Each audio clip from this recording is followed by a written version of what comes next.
الارشاد شیخ مفید میں مروی ہے کہ جب حضرت ابوبکر نے اقتدار سنبھال لیا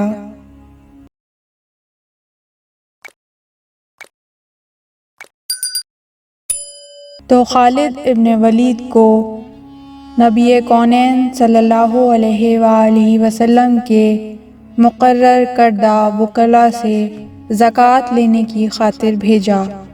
ان وکلاء میں مالک ابن نویرہ بھی تھے جو بنی حنیف کے سردار اور نبی اکرم صلی اللہ علیہ وآلہ وسلم کے مقرر کردہ تھے۔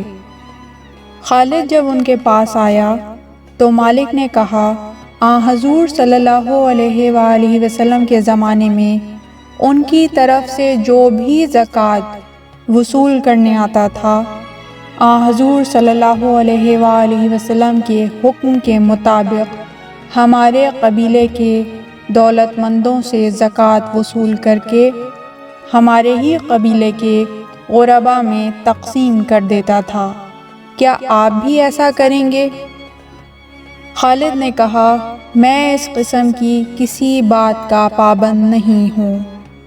مالک نے کہا، آپ ایسا کریں، جا کر خلیفہ رسول سے پوچھائیں، اگر وہ اسی طرح کرنے کا حکم دیں تو آپ اسی طرح کریں۔ اسی قیام کے دوران خالد نے مالک کی بیوی کو دیکھ لیا۔ مالک کی بیوی کا حسن پہلے بھی معروف تھا۔ خالد ابن ولید مدینے واپس آیا اور حضرت ابوبکر سے کہا کہ مالک نے زکوٰۃ دینے سے انکار کر دیا ہے، آپ مجھے فوج بھی دیں اور جبراً زکوٰۃ وصول کرنے کی اجازت بھی دیں۔ حضرت ابوبکر نے خالد کی دونوں باتیں مان لیں اور اسے فوج دے کر بھیج دیا۔ جب خالد دوسری مرتبہ واپس گیا تو اس نے مالک کو بلا کر شہید کر دیا اور اس کی بیوی سے زیادتی کی، عورتوں کو گرفتار کر لیا، مردوں کو قتل کر دیا، تمام گھر لوٹ کر مال غنیمت کے بطور بچوں اور عورتوں کو گرفتار کر کے حضرت ابوبکر کے پاس آیا۔ مالک کا بھائی جو اس وقت قبیلے سے باہر تھا مدینے پہنچا۔ اس نے حضرت ابوبکر کو صحیح صورتحال سے آگاہ کیا تو حضرت ابوبکر نے بنی حنیف کے مقتولین کی دیت بیت المال سے ادا کر دی۔ قیدی عورتوں کو کنیزوں کی طرح بانٹا جانے لگا۔ ان میں خولہ بنت جعفر بھی تھیں۔ خولہ روضہ رسول پر آئیں اور قبر رسول پر بیٹھ کر عرض کرنے لگیں، اے رسول خدا صلی اللہ علیہ وآلہ وسلم، میں آپ کے سامنے ان لوگوں کا شکوہ کرنے آئی ہوں۔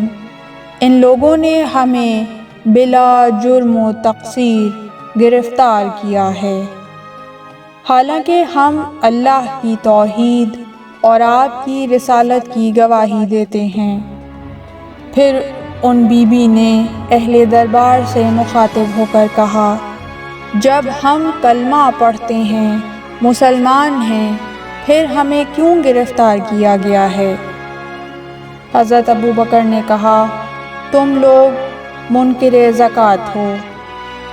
خولہ نے کہا، آپ کو غلط اطلاع دی گئی تھی، ہم تو مرنے سے قبل بھی زکوٰۃ کی وصیت کر کے مرتے ہیں۔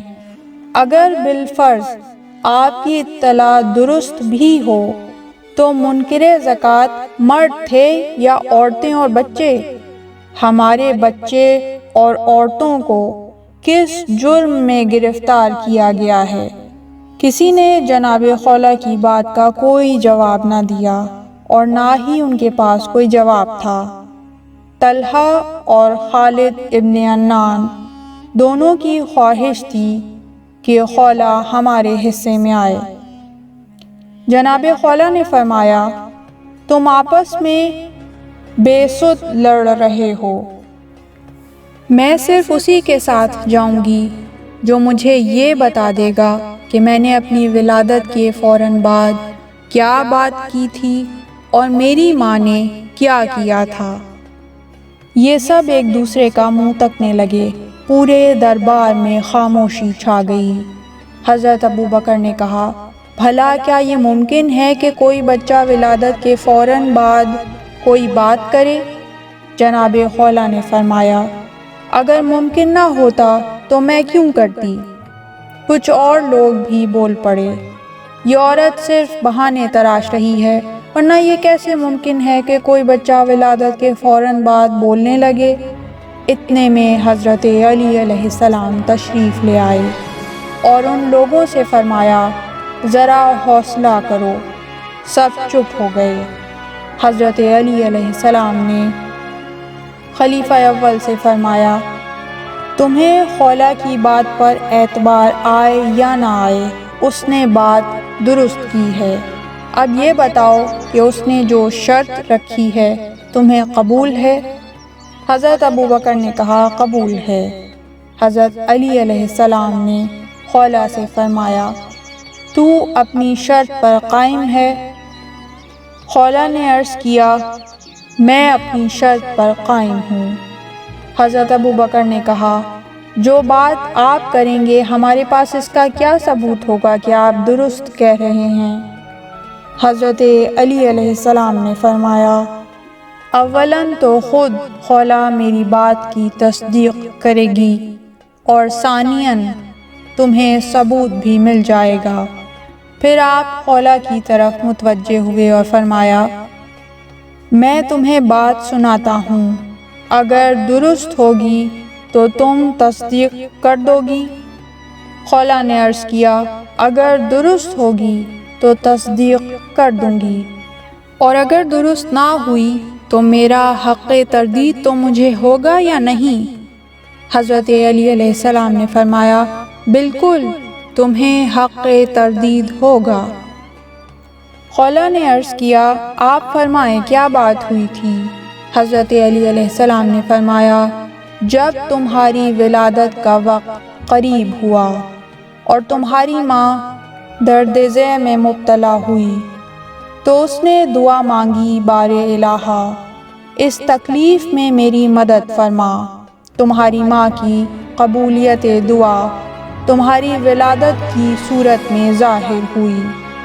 جب تمہاری ولادت ہو گئی تو تم نے کہا، لا الہ الا اللہ محمد الرسول اللہ، اور اس کے بعد کہا کہ عنقریب میرا نکاح ایک سردار سے ہوگا اور اللہ مجھے اس سردار سے ایک بیٹا عنایت فرمائے گا۔ تمہاری ماں نے تمہارے یہ جملے تانبے کی تختی پر لکھ کر اسی جگہ دفن کر دیے جہاں تمہاری ولادت ہوئی تھی۔ جب تمہاری ماں کا وقت وفات قریب آیا تو اس نے تمہیں وصیت کی، جو شخص تمہیں اس تختی کی اطلاع دے وہی تمہارا شوہر ہوگا۔ جب تم لوگ گرفتار ہوئے تو تم نے تختی اپنے دائیں بازو پر باندھ لی۔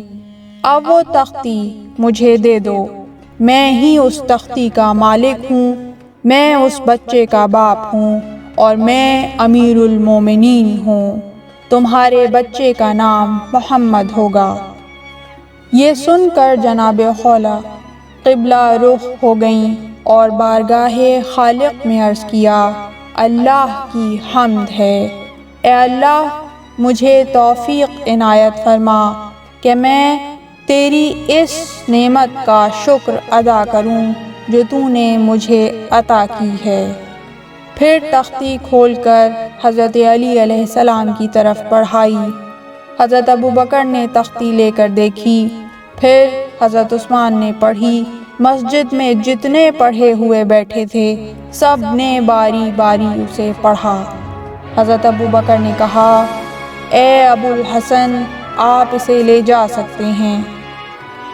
حضرت علی علیہ السلام نے اسماء بنت عمیس کے سپرد کیا، پھر جناب خولہ سے نکاح کیا اور محمد حنفیہ کی ولادت ہوئی۔ اللہم صلی علی محمد و آل محمد۔